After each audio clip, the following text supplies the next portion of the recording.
think that kid might be dead. No, he's still moving in there. Yeah, he's still alive. He's not really got a whole lot to live for, but, resiliency of the human spirit, I guess.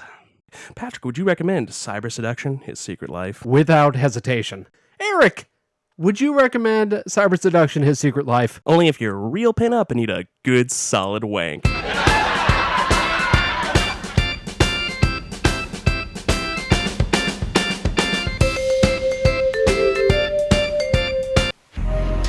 Teens today have a lot of access to information and technology, and they have a lot of pressure to grow up quickly.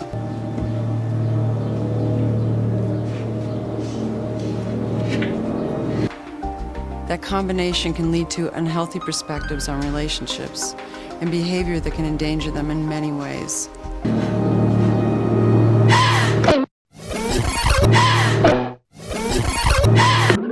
So talk to your kids. Know how they're spending time.